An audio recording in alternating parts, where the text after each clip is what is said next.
नमस्कार दोस्तों, स्वागत है आपके अपने YouTube चैनल में। आशा करता हूँ आप सभी बढ़िया होंगे। तो आज हम आपके लिए लाए हैं व्हीकल मैनुअल के कुछ इम्पोर्टेंट MCQ क्वेश्चन। अगर आप इस चैनल पर नए हैं तो चैनल को सब्सक्राइब कर लें। तो शुरू करते हैं आज की वीडियो। क्वेश्चन नंबर 1, BIN का पूर्ण रूप है vehicle information number, vehicle identification number, vehicle interior number, vehicle identity number. तो इसका सही आंसर है व्हीकल आइडेंटिफिकेशन नंबर। तो इसका सही आंसर हो जाएगा option number B. Vehicle identification number क्या होता है? इससे वाहन की पहचान की जाती है, वाहन की पहचान संख्या आती है इसमें, और इसमें 17 अक्षर की संख्याएं होती है। और जो व्हीकल आइडेंटिफिकेशन नंबर है इसको चेसिस नंबर के नाम से भी जाना जाता है। विश्व में भी BIN नंबर का उपयोग करते हैं। नेक्स्ट क्वेश्चन है, वाहन सुनिश्चित सूचना डैश अक्षरों और संख्याओं से युक्त एक पहचान है। 4, 2, 16, 17। तो इसका सही आंसर है 17। वाहन लोकेशन डाटा के अंतर्गत एक वाहन पहचान संख्या आती है जिसमें 17 अक्षर की संख्या होती है। वो इस प्रकार से है, जैसे 600132 CTZP 78900। तो इस तरीके से आती है, जिसे हम चेसिस नंबर के नाम से भी जानते हैं। व्हीकल आइडेंटिफिकेशन नंबर की माउंटिंग लोकेशन विंडशील्ड के लोअर लेफ्ट साइड की ओर होती है। वाहन की जो पहचान है, वाहन मेक, मॉडल, मॉडल वर्ष और इंजन का आकार, पैरामीटर्स की पहचान होती है। जो ये 78900 है, यह चेसिस की सीरियल नंबर को दर्शाती है। ये चेसिस नंबर है। अगर यहाँ पे इंजन नंबर की संख्या दी होती, जैसे 475, तब उसमें दिया होगा IDI नॉन टर्बो है, या टर्बोचार्जर डीजल इंजन है, या पेट्रोल MPFI इंजन है। और जो आगे है 600132, यह मॉडल नंबर को दर्शाता है। और जैसे ये ZP है तो ये कोड दिया है यहाँ 06Z0 और P6। 06 का मतलब है कि यह गाड़ी 2006 में बनी है।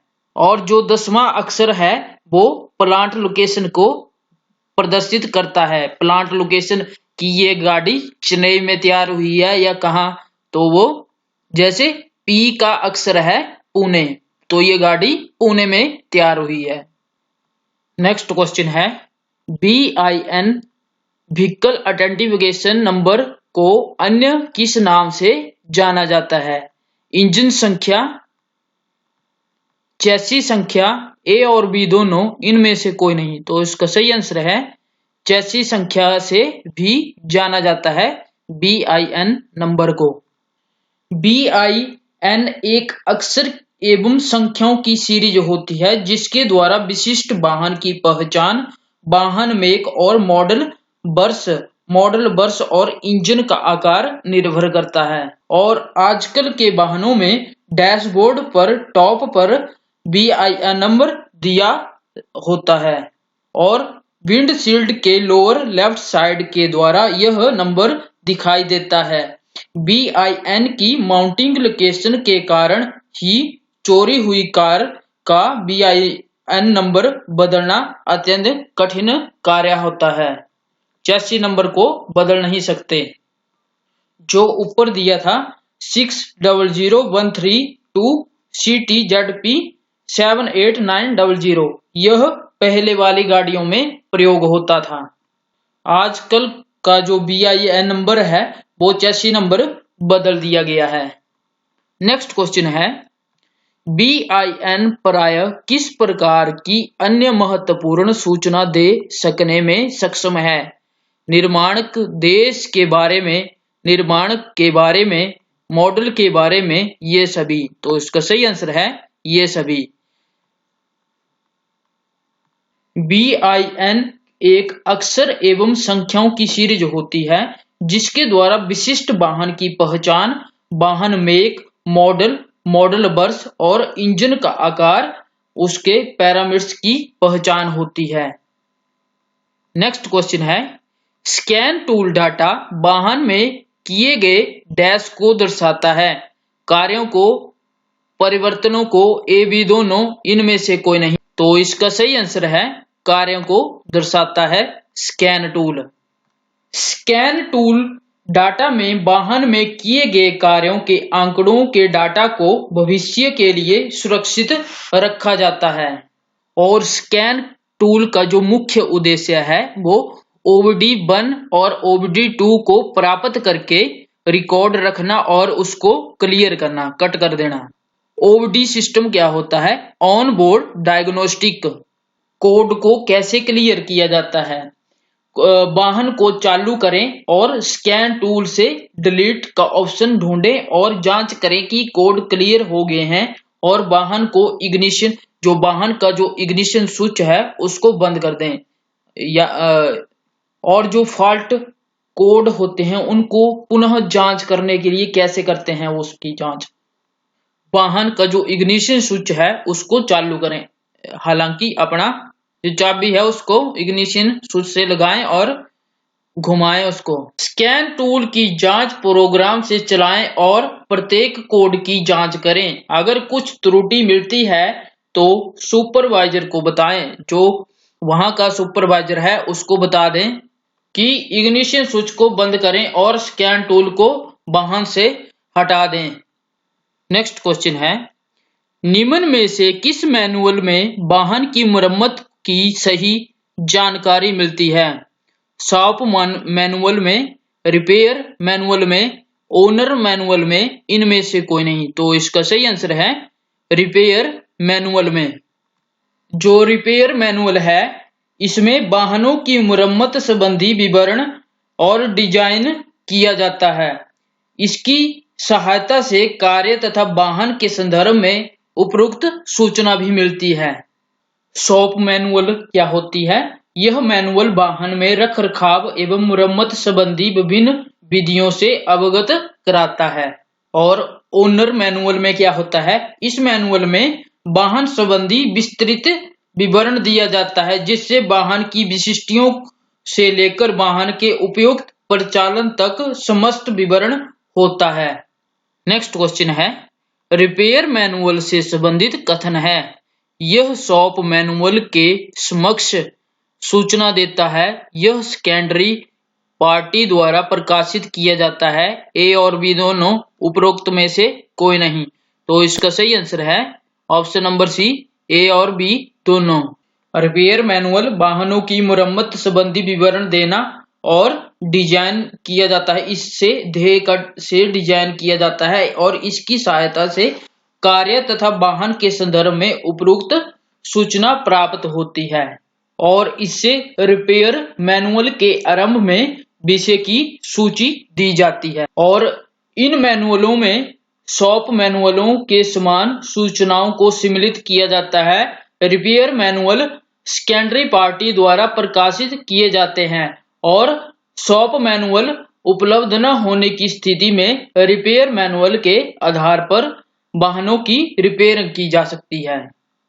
नेक्स्ट क्वेश्चन है, शॉप मैनुअल डैश द्वारा बनाया जाता है। वाहन निर्माता, वाहन के मैकेनिक, सेकेंडरी पार्टी, ये सभी। तो इसका सही आंसर है वाहन के निर्माता के द्वारा बनाया जाता है। शॉप मैनुअल का उद्देश्य है सर्विस प्रक्रिया के विषय की उचित जानकारी प्रदान करना, जो सर्विस है उसकी उचित जानकारी देना। और शॉप मैनुअल उपलब्ध न होने की स्थिति में रिपेयर मैनुअल के आधार पर वाहनों की रिपेयरिंग की जाती है। नेक्स्ट क्वेश्चन है, लेबर गाइड का मुख्य उद्देश्य क्या है? सर्विस में लगे समय की गणना करना, मूल्य की गणना करना, ए और बी दोनों, उपरोक्त में से कोई नहीं। तो इसका सही आंसर है ए और बी दोनों, सर्विस में लगे समय की गणना करना और मूल्य की गणना करना। जिस वाहन या भाग की सर्विस करनी हो उसके विषय में आवश्यक जानकारी प्राप्त कर लेनी चाहिए और वाहन का उत्पादन वर्ष, मॉडल नंबर आदि उसकी जानकारी होनी जरूरी है। नेक्स्ट क्वेश्चन है, वाहन से संबंधित विशेषताओं की जानकारियां किस मैनुअल में लिखी होती है? Owner manual, repair manual, labour guide, shop manual. तो इसका सही आंसर है option number A, owner manual.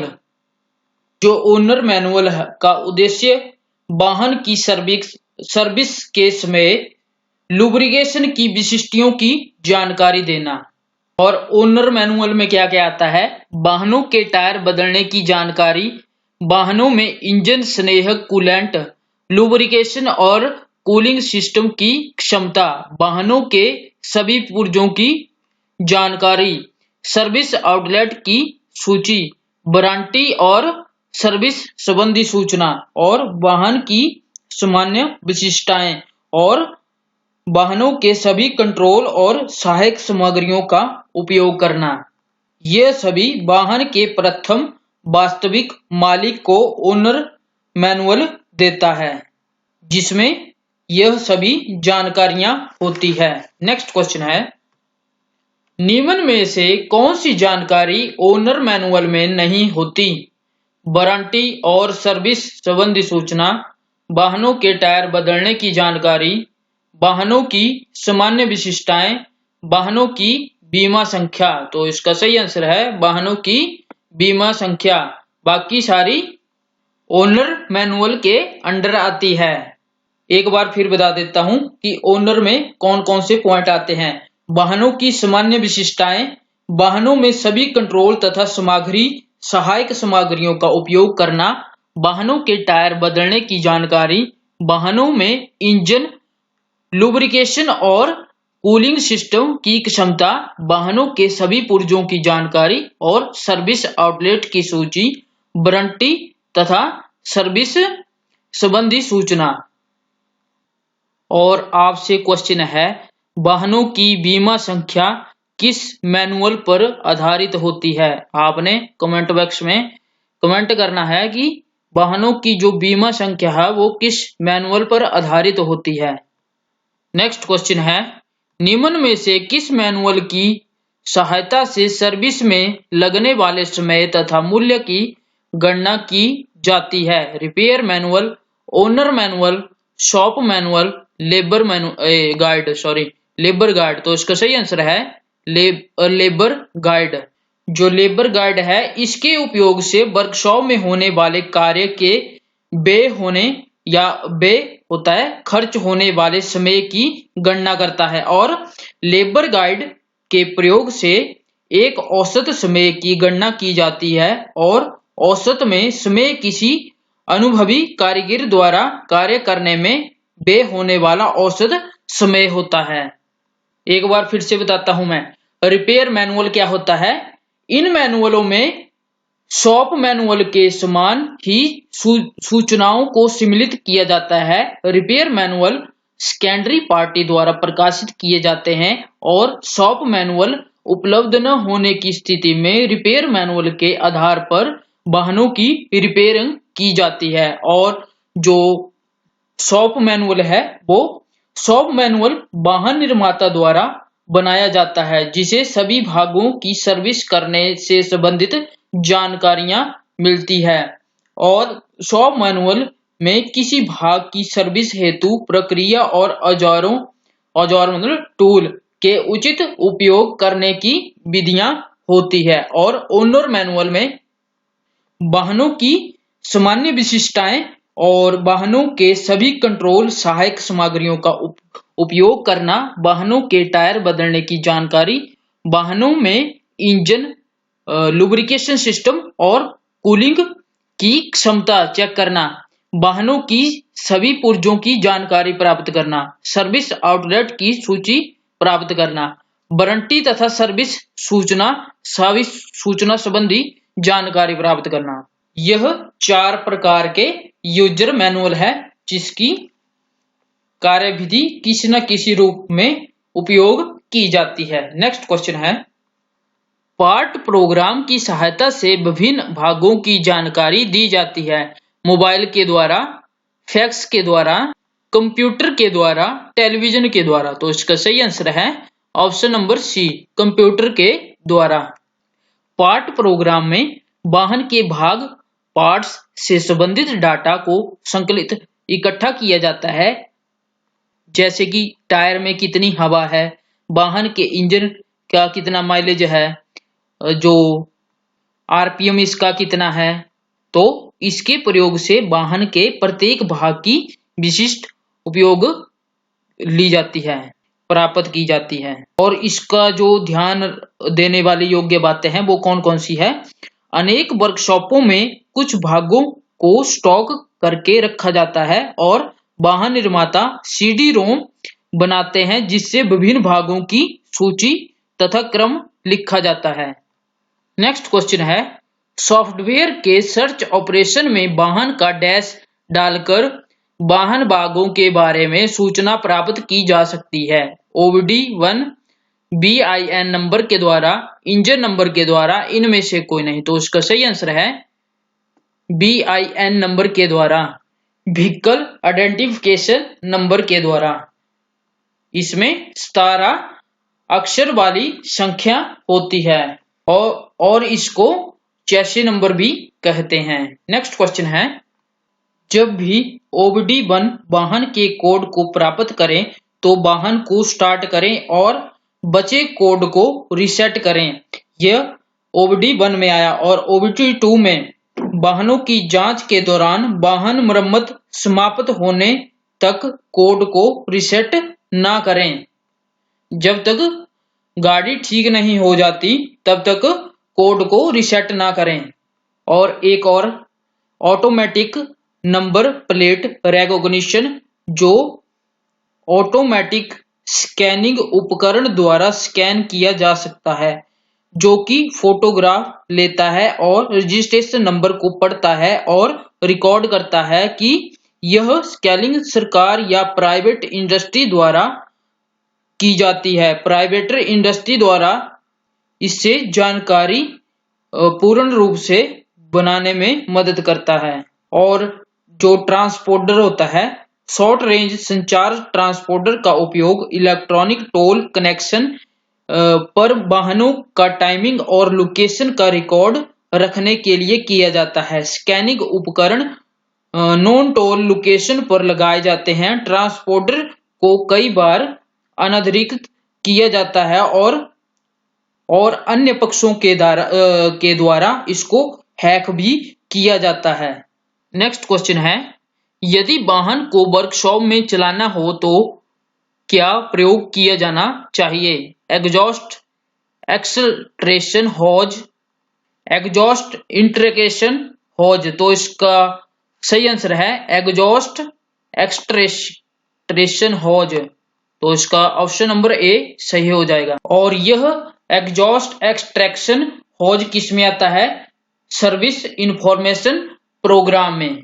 और इसमें ध्यान देने योग्य बातें क्या क्या है, सभी सर्विस विभागों में कंप्यूटर प्रणाली का उपयोग किया जाना चाहिए। यदि प्रणाली उपलब्ध ना हो तो सर्विस विभागों में रेफरेंस के रूप में प्रिंटेड मटेरियल की आवश्यकता होनी चाहिए। और श्वास की सुरक्षा के लिए बाल्व रेसिप्रेटर का प्रयोग किया जाता है और कानों की सुरक्षा के लिए ईयर प्लग का प्रयोग किया जाता है। ये सभी सावधानियां सेफ्टी प्रिकॉशन है जो कि वर्कशॉप में यूज होती है। और आंखों की सुरक्षा के लिए सदैव सेफ्टी ग्लास पहनकर ही वाहनों की रिपेयरिंग और सर्विस की जानी चाहिए। और सुरक्षा के लिए फेस मास्क का प्रयोग करना चाहिए। हाथों की सुरक्षा के लिए बैरियर क्रीम का उपयोग करना चाहिए और दस्तानों का उपयोग करना चाहिए। और पैरों के लिए सदैव स्टील पैड या जूते पहनकर जाना चाहिए। और वाहनों को प्रचलित करते समय सर्विस मैनुअल में सभी जो दिए गए सभी आदेशों का पालन नियमित रूप से होना चाहिए, जिससे कि वर्कशॉप में कोई दुर्घटना ना घटे। आशा करता हूँ आपको वीडियो पसंद आई होगी। अगर आपको वीडियो पसंद आई है तो प्लीज लाइक करें, शेयर करें और अगर आप इस चैनल पर नए हैं तो चैनल को सब्सक्राइब कर लें। अगर आप हमारे टेलीग्राम ग्रुप से नहीं जुड़े हैं तो टेलीग्राम ग्रुप से जुड़ जाएं, डिस्क्रिप्शन में लिंक दिया हुआ है। धन्यवाद।